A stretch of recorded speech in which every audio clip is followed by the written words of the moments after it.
Hello, everyone. Welcome to a very special edition of Secrets of Silicon Valley with your intrepid host, as always, Bradley Naranch. Neo, Alpha, Romeo, Alpha, Neo, Charlie Hotel.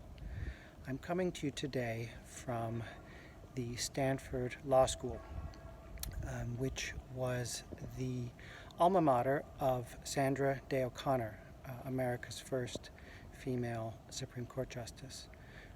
I'm coming here today to share with you an important update to my 2024 presidential campaign.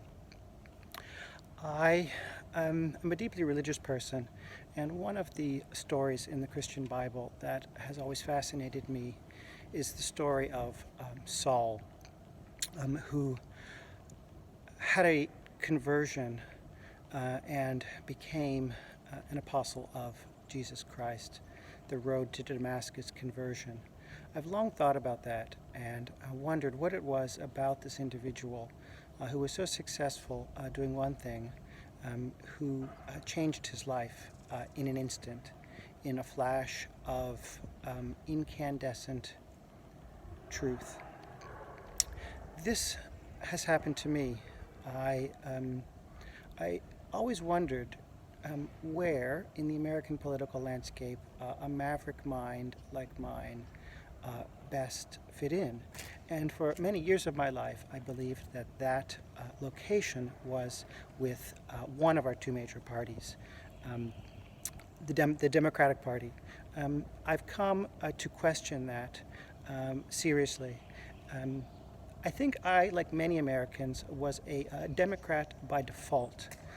I thought this was what one was supposed to do if one was educated in American liberal arts institutions, as I was, and if one had quote-unquote liberal views. I realize now that being a Democrat by default is not necessarily the right thing to do. I've become a Republican by conviction. And the truth is, in the United States, we are a democratic republic. Both the values of democracy and the identity of our country as a republic are equally important. And to choose between loyalty to democracy and support for our republic is the equivalent to being asked to split the baby, right, in the Old Testament with King Solomon. We cannot do that. If we sever our country, if we separate democracy from our identity as Republicans, then we lose something. Over the past few weeks on Secrets of Silicon Valley, I've been articulating my views on a number of political issues, both foreign and domestic.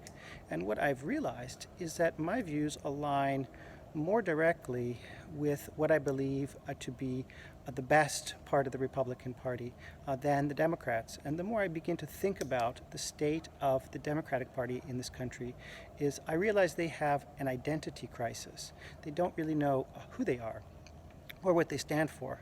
The Republicans also have a challenge, but theirs is a challenge of personality and personnel. They have a personality crisis. They don't know who should lead them and who should take them successfully to the next presidential election and beyond.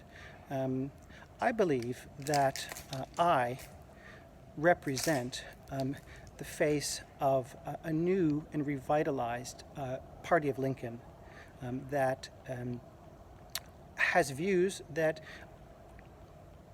are not traditionally conservative, but certainly aren't liberal. They are 100% American views. The Republican Party has always been a party that attracted maverick minds, whether that be Dwight Eisenhower or Ronald Reagan or indeed Abraham Lincoln himself. And I believe I would fit quite well in that. And from here on out, I am going to be exploring actively ways in which I can aid the Republican Party in untethering themselves from one style of political leadership, an aging and I believe uninspired style political leadership so that millions of unaffiliated American voters can see in the new Republican Party the face and indeed the wave of the future. I was just looking at a political map of the most recent elections, of the 2020 elections, and the truth is the vast majority of our country is red and not blue. And in the areas where red and blue converge, we get purple. That is probably a very good description of myself. I have blue and I have red, and you put it together and you get purple. I think that is where many Americans are and where they should be.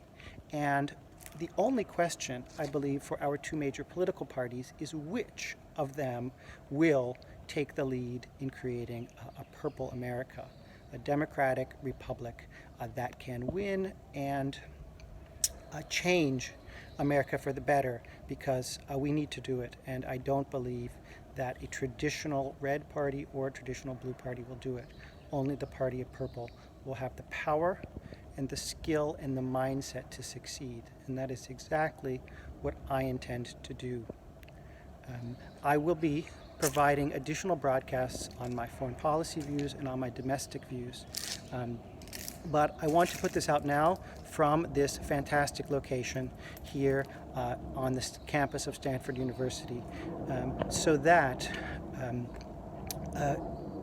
creative conservatives, libertarian conservatives, people who believe in meritocracy, who believe in hard work, who want to see their party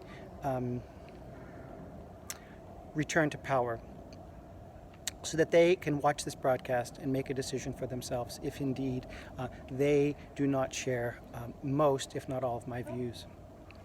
And I will be posting this, as always, on Twitter, on LinkedIn, on Instagram, on YouTube, as well as on TikTok. And I will encourage anyone who comes across it, who agrees with it, to like and subscribe and share it. I may have simply been an ugly duckling in the wrong flock. I may have been the right person, but the wrong place.